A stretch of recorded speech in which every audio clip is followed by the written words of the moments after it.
because Oracle, Slardar, and Batrider really don't excel at that sort of things. And that will definitely close off the map quite a bit in its own right for OG. Yeah, that's the one thing, too, that we talked about the whole 30-minute Alchemist wants to win the game, more or less. There's, I guess, a couple of Aghanims he can give out, like Batrider and do best that come to mind.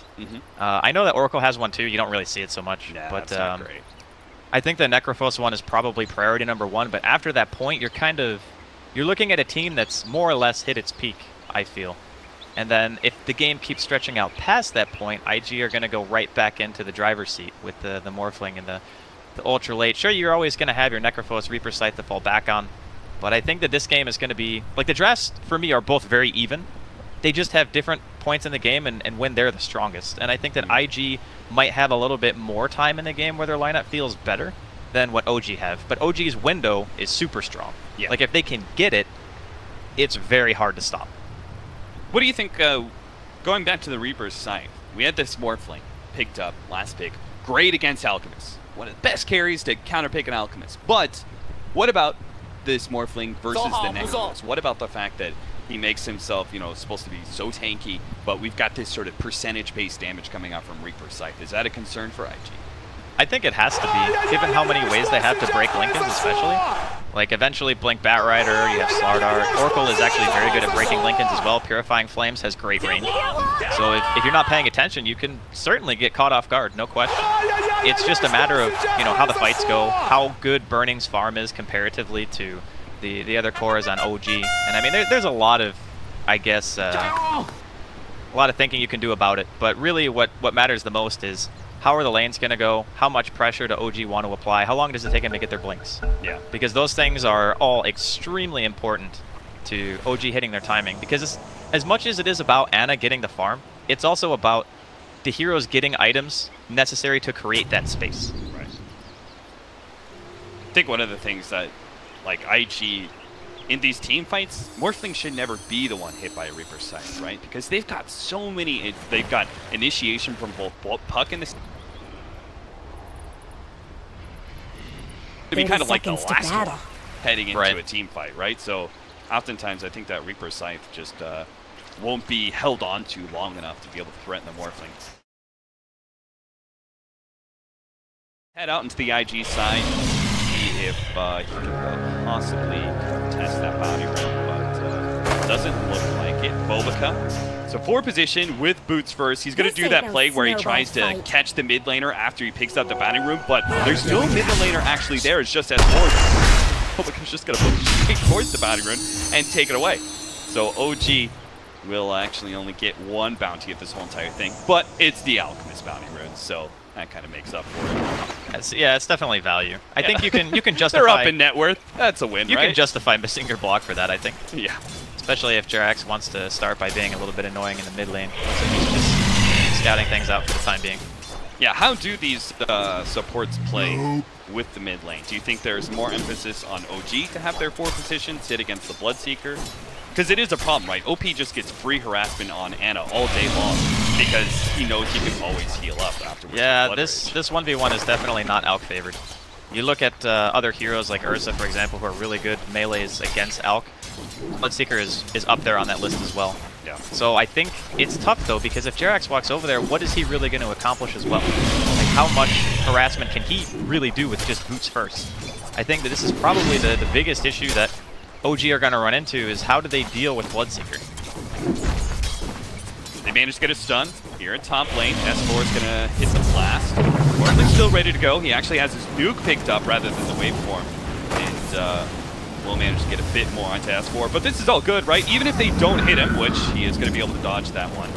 They've gotten him low enough that the Bloodseeker, he just charges forward at Jerax. He's got all the extra movement speed and damage. This is one of the best things. Sometimes not killing a hero is actually so much favorable for the Bloodseeker lineup, just because Bloodseeker gets a huge laning phase advantage of that. Not just that, but there's no shrines until 5 minutes. So S4 is going to be sitting up here waiting to slowly tango his way back into the initial lane. And you can see middle, OP is just like aggressively posturing here against both heroes. Dual lane me? Think I care? For what? For what? He just runs at him. So Jarex is going to hope for the 2-minute rune. It was actually regen down at bottom. Now that Jarex is away, XXS can feel a little bit more as the puck here at bottom. It's not a particularly dangerous matchup that he's dealing with. Necrophos and Oracle, there really is skill potential. So our puck should do all right. Oh, he's still got it? That whole time, Jarex was like running at him, and he still ends up getting credit for the first blood. And sending the courier back in, knowing that the Sancting was there. It's very strange. So OG do pick up the first blood, but comes at a very hefty cost, especially since Ana... Oh no, don't tell me! OP's just gonna run at him! Oh god! Ana does a little loop-de-loop around the tower, and OP will give up on that chase. He doesn't want to drop too low. The worst thing he could possibly do as Bloodseeker is be a little bit low, Blood Rage, and try and go for CS. Oh, die. So just need some CS. Heal back up the full. That's why Jarex is here on the front lines, trying to make sure that OP doesn't get any of that heal off. This is one of the most effective ways to deal with the Bloodseeker once he starts losing HP. But you can see OP, he just does a huge amount of damage. It's very hard to like deny him unless you can threaten to kill. That's something that Alchemist certainly suffers at. Not a whole lot of kill setup for your supports. They just come in and stun you, you have acid spray in that. Yeah, they're doing a good job, though, of making sure, like, Ana knew that his lane was going to be rough, so, like, he immediately rushed Iron Talon, and earlier on, Jarex pulled enemy creeps into the jungle, so Ana could continue to kill that wave and the jungle creeps simultaneously. So he's still getting a good chunk of CS, even though a lot of it is neutrals. And I think that's what's important, like, staying relevant. And during the time he's sitting in the jungle and going back to base and whatnot, Jarex is still able to soak some EXP of his own in mid. S4 is pretty happy with himself. They've been trying to pull quite a bit, and he's been contesting that pull, and is actually sitting at that level. Good amount of CS too, 17-0, considering some of that is some big neutral creeps. Pretty good off-lane Batrider. In comparison to XXS's Puck, which Jobber talked about how this is not a lane that he's going to have kill potential directed towards him. Just I'm surprised he's having such a hard time staying in the XP range. Like, S4 is almost a full level ahead of him.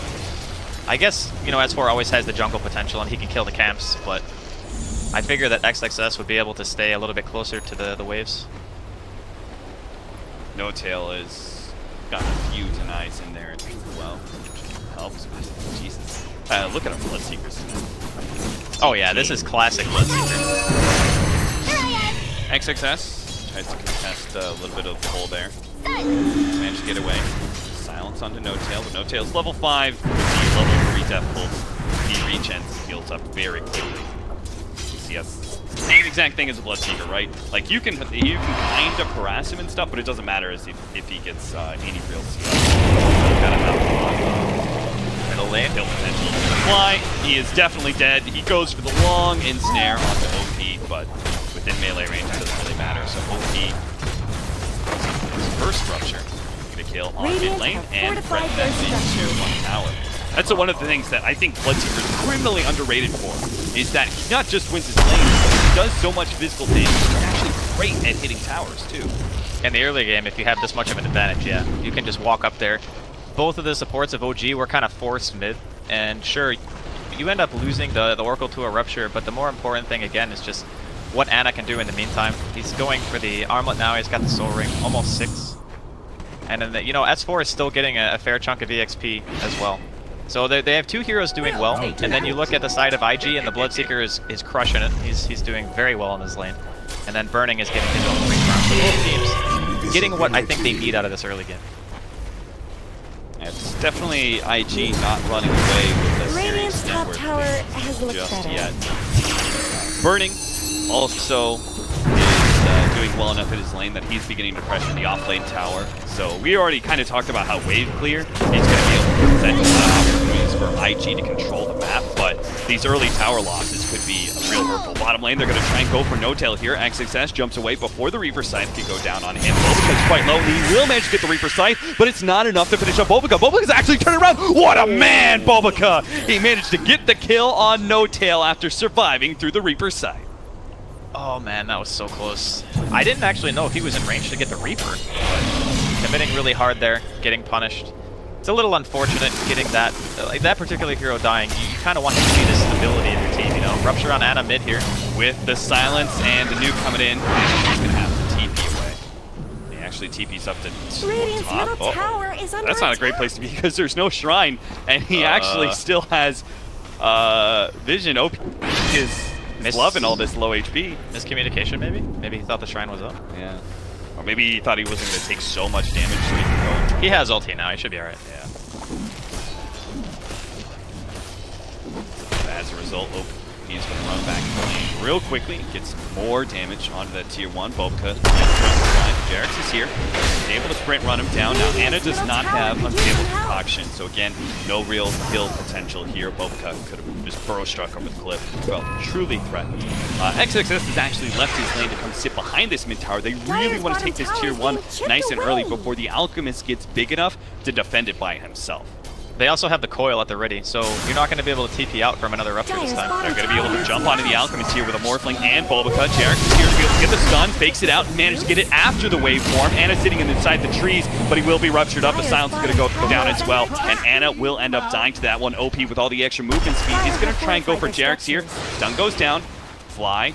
He is actually going to be the one in some trouble. He actually has Fortune Sent on cooldown and doesn't have the disarm, so he won't be able to stop OP. Back over to S4, the Batrider. Yeah, OP's just going to go ahead and TP. He's not going to risk getting caught by S4 here. Radiant's middle tower be too big of a loss. They are going to be able to take that mid tower because of that, though. Burning will gladly take it as some more. I love the movement across the map of IG. Just recognizing how strong OP is in comparison to what Ana can really offer to his team right now. It's only 8 minutes in. You saw a Morphling invading the enemy jungle at 8 minutes. And they just recognize, hey, these heroes, they need Blink Daggers, they need Farm, they need their ultimates. Like S4 is level 7, but he doesn't have Lasso yet. So they're just able to walk in, punish extremely hard, get a very important tower, and get their aggressive vision down all at the same time. That was one thing that OG, when they ran this Alchemist lineup, they always put a lot of attention to protecting their mid tower and protecting their offlane tower even, because it keeps the offlane jungle super safe for you and also keeps all sets of Ancients really available, which is what the Alchemists get a feed off of later on into the game. But here, Invictus Gaming, because of those rotations you talked about, just funneling into that middle lane and knowing they have the superior power, take that big objective away, and it just unlocks a lot of the areas that Alchemist is going to be farming. Now those areas are going to be a lot more susceptible to rotations from Invictus Gaming. And they're not done yet either. They're making their way. Okay, OP could be in trouble here. Dancing around, but OP is the one who's going to be chased down by the Firefly. Jarex and S4 will manage to run down. That's a big, big kill. Especially for S4s. They desperately needed him to come online early. Junk's choice, not that that's anything special. But it really helps to have this Batrider just be kind of like a tanky meta that can fight you under the tower is under attack. Bulbaca is just being the space creator right now. Yeah, I don't know. Bulbaca, what's he playing here? He goes up to the cliff straight to S4. Radiant structures are maybe he would burrow strike the Slardar and try and go for a TP out. They do manage to get a glyph here on the top lane, preventing the Morphling from taking that tower. They'll get a deny on it instead. Morphling's actually on the bottom lane, spotted out by S4. S4 is going to go ahead and stop that TP. Lasso pulls him back. Well, with that much sticky napalm, he can get a little bit more damage on burning, not enough to threaten to kill. But it does force a couple of rotations, so that's actually good enough for S4. I'm sure he's pretty happy with that. OG are in a decent position this time because they have heroes in the lane to be able to push if they want to. Looks like they're just going to end up leaving No Tail, one of the harder heroes to take down, while IG are counter-pressuring the safe lane of OG. I guess Radiant Jarex fortified their is not structures. leaving Bulbaca alone. Bulbaca's trying to be that forward position that kind of moves around and stuff, but that's the thing. There are bigger, badder forward position supports out there than tanky, right? Oh yeah, Night Stalker, Slardar, I think is much better, especially now that he's got his position such an advantage over poor Bulbaca that he does not stand up well at all in that 1v1. This is a great hero being able to just be a nuisance, and knowing that Sand King is so prevalent in the meta right now, it's a perfect hero to counter him because you can't rely on things like Sandstorm to just get you. You don't have a get out of jail free card anymore. Look at Jax running all the way behind the tier 2 just to try and get a corrosive haste. Meanwhile, Escort thanks for the stack. They are going to be able to catch Jax though. Sprint ascent. It's going to finish well, but it costs them 2 different cores as well as support, all being in that defensive area. And that's perfect for Ana. He feels very confident farming out mid right now, getting closer and closer to his relic. Space created, as they say. That's exactly what you want if you're OG. I think Fly and Jarex are the 2 heroes on the team right now that probably care the least about dying at this point. I mean, look at they had to go into their own jungle and commit 2 ultimates to kill a Slardar. Like that to me, I'm looking at it and I'm going, all right, cool. My Alchemist almost has his relic. He's sitting atop the net worth now, 1,500 ahead of OP, when OP was crushing the lane. Now, if you're IG, you just had a lot of space created for that Alchemist. What are you thinking as you're Invictus Gaming? Do you want to just try and take some more objectives, maybe take some early tier 2s before the Alchemist comes online? They're going to go for Fly here, managed to get the silence on the Oracle. Anyway, but OP is in deep, and he does have the amplify damage, plus no tails here with Reaper's Sight.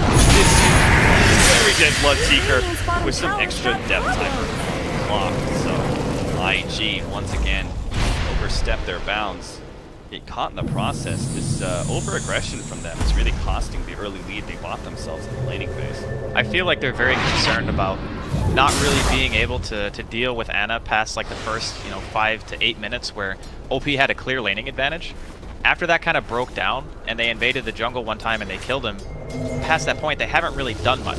And killing an Alchemist 1 or 2 times is great, but you gotta do more. Now. They managed to get a silence coil plus the pull in there. Q brought in Bulbacup for the extra stun, and it was definitely needed. If he had gotten that chemical rage off. Ooh, nice blinding light pushback before Jarex get the stun onto Q. That'll be the end of that. But it is an Alchemist who already has his relic, so at this point Radiance is just inevitable in the next few minutes. Yeah. The timing for OG is a little bit different than what IG can do, because IG can take the game a little bit later, and they can say, alright, we got our Morphling to fall back on, Burning's still farming pretty well, he's a little bit below OP's net worth at the moment, but, he's getting what he needs. The real concern comes if they cannot de-push the lanes fast enough on the side of IG, because I feel like they're going to be forced into that kind of split-push play. Ooh, Courier? Oh, Jarex is going to go for it. Miss Burrow Strike almost gets it. And is he actually going to be able to take out of this one? He didn't have coil. Oh, no, that's a baseball moment. Yeah, Boboka missed the burrow. It's unfortunate. Bobo, no. Yeah, but like you were talking about during the draft, the whole split push potential of IG, I think that's going to have to come into play here at some point. Because if they're walking down lanes with like 3 or 4 heroes and they're not finding much success, then you need to make sure that the lanes are constantly pushed out, because eventually this Alchemist is going to be massive, and you have to make sure that you can pressure somewhere else on the map instead of having to fight him head on, because you don't really have what I would call direct hero counters to him right now. I'll take your goes and takes the bounty rune away from S4. Once again, a little bit of deja vu. Radiant's top tower deserves No Tail has picked himself up a pipe. Was actually thinking about going to Hanamitis before completing the pipe, but he wants that early team fight item now. It's super value. Yeah, I could kind of feel him against this puck. Burst damage that's available there. I think it's a really nice item progression, because the pipe in of itself makes you feel crazy tanky. And the weakest point, I think, for Necrophos, if you're worried about dying, is either getting purged when you have your Ghost Shroud on, or just getting bursted by magical damage when you have the Ghost Shroud on. And this kind of solves pretty much both of those issues. Smoke up here from IG. Looking to head down to bottom lane to see if they can catch No Tail. Uh-oh, they may be too late. The orb is going to reveal in the last second. The coil! Half a second too late. That would have been such a huge kill, but now OG have managed. They brought No Tail into the mid lane, so they're in a good position to see if they can actually kind of put some pressure on this mid tower. Fresh Radiance of the Alchemist, plus that fight. Dire's middle tower Fight burning here. Jarex is actually very ruptured up. Burning does have the stun field to stop that one. Tries to get out of the silence, but he's not going to make it far. As the pipe actually allows him to survive long enough to be able to get off the stun. The Reaper's Sight cuts down the Bloodseeker. That's 2 down from Invictus Gaming, making a 3rd. They've snatched up the Morphling and pulled him back to his doom. 8-8, 16 minutes in, and all of a sudden, OG are in full swing. That's what we call a debate right there, folks. That was a very nice follow-up. The points into Unstable Concoction coming in huge there.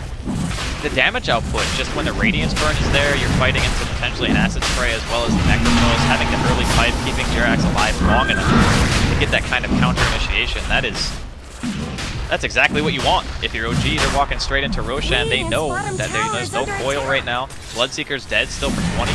They have the minus armor to be able to do this. Dead for so long. That added respawn time. You'd be up right now. You could TP in to see if you can get a silence off. Added respawn time gives so much extra to work with. All IG can do, well, you can see what XXS is doing. He's trying to push down bottom and see if he can get as much damage on the tier 2 OG with Roshi. Yeah, we'll get to see that one more time as well. The whole team fight. Look at how long that Jerax lasts. He gets the stun off because he has the presence of mind to walk out of the Blood Rate, knowing that he's going to get stunned by burning. Yeah. He just wants to make sure he can get that one extra spell. And the bonus kill coming in from the lasso, courtesy of S4. That results in the Roshan here for OG. Very impressive early game coming out from them, given how scary OP looked in the very beginning of the game. Radiant just denied their bottom They'll tower. get another denied tower, Jarek. Dude, look at Anna's network. Oh my lord. Yeah, it's beginning to get out of control. It was like 3 minutes ago where he was only like 1,500 ahead. Now he's 5,000 almost ahead. He's gonna go the full Manta Octarine build to a fresh Naga Siren. I mean, again, fortunately, IG do have a lot of wave clear, but they're gonna need every little bit they can against this form of Alchemist. My goodness, that is probably one of the fastest net worth climbs I've ever seen. S4 jumps in, keep with light, and they waste no time whatsoever. Just the added respawn time just gives them a lot of space to take objectives.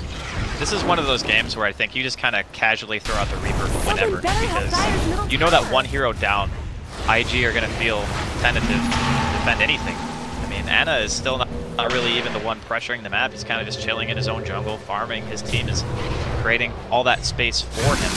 S4 already having the blink and the drums available means their pickoff potential is now online. This is the stage where IG are trying to think, okay, do we go for the split push strat now? Because our puck just bought a Midas too a couple of minutes ago. XXS picked that up after. And I think that means they're looking to gear up for more of this kind of slow, methodical game instead of trying to fight. They just can't afford pickoffs. So one of these heroes, Wobuka, is going to be susceptible to OG's pick. Loses a lot of that Blink Dagger gold, which they really need. Because they can't just let OG take all the objectives, right? They do have to stand and fight at some point, or maybe go for a 5-man smoking. Dyer's bottom tower is falling. And if they want to be able to win that kind of game, they need a harder initiation than just the pucks, blink, and coil. They need a solid stun. I think that's where the Rupture comes in, and eventually, you know, the Blink and the Burrow Epicenter coming in from the Sand King. The issue right now is, you know, Bobika is still quite a ways away from his own Blink Dagger, about 800. And OP, he doesn't really have a backup plan because he opted not to get Midas. So because he doesn't have a Midas and he went for the SMY, I think the itemization kind of forces them into this awkward spot of you kind of want to fight, but OG's teamplay just seems to be a little bit better until the Blink Dagger on the Sand King comes out. Jarek's pushed away. Burning will take Q's place. Pushing out that bottom lane. He is Shotgun has to go Scepter, but it's mid lane. It's going to get caught again. Oh god. This is feeling like that Earthshaker game we watched earlier, Draskell. The Reaper Scythe, fortunately, will not kill him, so he won't have that extra long death timer. Top lane, they're also trying to go for XXS here now. That orb is going to be able to follow him. Phase Shift doesn't actually get it out. And just I don't think you can phase shift Fortune's End. Like, you can do it when it's in the air, obviously. Yeah, yeah. But once it hits, I think it counts as a root. Yeah, it does. Man, that actually sucks so bad. He had to dodge it, and then he would have been just hit by an unstable concoction after. Somebody better help Dyer's middle tower. OG, seemingly unstoppable here in the first 15-20 minutes or so. Dyer's middle tower is Burning in the meantime, he's doing what he can. He's pushing bottom. He's almost got the E-Blade, only about 1,500 away. That'll be a really big shift in power, I think. They're able to get a quick pick on anyone. Doesn't even matter who it is. Just, you know, turn the fight into a 4v5. Yeah. That's really what you're looking for. You either kill someone so fast the Oracle isn't able to save them in time, or you maybe just kill the Oracle yourself in the back lines. Jump your replicate to safety. Dire's Meantime, top tower is OP, under attack. there's a ward there, so he's going to be caught by the Unstable Concoction. Anna just runs straight at him. He wants some vengeance for all that nasty laning phase, and he gives him the walkway. He doesn't even stay around for the extra right click he gives him. You're going to die to Aspen Brave Radiance. Dude, he knew. Turn my back to you. How's it feel the whole Dire's time? top tower. Dire's top tower This is has getting out of fallen. control very, very quickly. The net worth lead is pretty much the entirety of Anna's net worth. Like, that's where OG have their advantage. Glass and Dire's top tower? 19,000 net worth in a 22-minute game. Complete insanity. Click back to Welcomeback. He's the same gold sitting in his bank that he was like 5 minutes ago. He's been getting focused a lot, though. Like, Yeah, he's been he really getting has. chased around by Jerax. You know, S4 has lassoed him. He's gotten Reapered. Yeah, it's just like that Hellraisers game where we were talking about the Monster Shaker and how they were always willing to use the Void Chronosphere just to lock down the Earthshaker. Keep that Blink Dagger at bay, not much is going to happen. Burning, they attempted to go on him, but Blink did protect him long enough for him to jump to his replicator. And that will mean out the Ethereal Blade before the next high ground. Jared, ruptured up. Silence is going to walk away from that one, though. His team is there to protect him. He's got those tranquil boots, man. He didn't even break. Oh, nice pickup here. They're going to be able to grab OP, drag him far, far away. His Q pushed him even farther away. I was going to say, that blinding light actually helped them. All right. Let's see. Seeker's is really not making it home. Bonus Force Staff. There is an Aghanims up on this Keeper of the Light. I know we haven't really talked about Q so much, but you know, pushing into the high grounds with the Alchemist having this many items normally is very hard to stop, but they do have a tremendous amount of wave clear between the Puck and the Keeper of the Light with the Blast. Dire's bottom tower It seems like there's no way for them. Dire's bottom tower always In did get this short shrift. night. Next Roche, maybe. Next Roche, they could probably do it. But they do have the Pipe and the Sustain of Death Pulse. That might be enough to kind of tip the scales to where OG can feasibly kill the tier 3. And once that happens, you know, you open up the shrines and the rich get richer, as they say. That is Alchemist's motto. Exactly. It's going to pick up an Octarine soon. That means more Manta Illusions out a whole lot sooner. Jesus. He might actually even still be dead. Yeah. He's going to blink back down. He has the shrine up, but the nuke from Fly. Hello. Steps there. I think the Purifying Flames range catches a lot of people off guard. It is actually huge. Ooh. It's 15-8 with a 10,000 gold lead for OG. But this is an Alchemist lineup, so it can't be deceptive. So we turn towards the experience where you see the real lead, 7,500 OG. Even if you say, but Alchemist, mid lane, what's happening there? Jesus. Okay, I'm not sure how he ended up there, but they might be able to kill OP. The Reaper Sight is enough. He's trying to get back. The Unstable Concoction's coming in. He throws out the Silence, actually goes for the stun onto Sand King to stop the epicenter. That's quick thinking from Anna, even if it means he misses out on the kill from OP. While the Morphling's replicate of the Alchemist is being beaten down, but they're actually going to shrine up. I'm sorry, replicate.